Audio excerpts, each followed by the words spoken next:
Hey everyone, it's Huchi from Nagios. In this video, I'll be talking about how you can view the latest alerts for hosts and services in Nagios XI.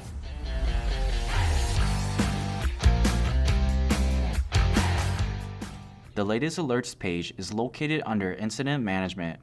Here you can view the latest alerts that your host and services have been sending.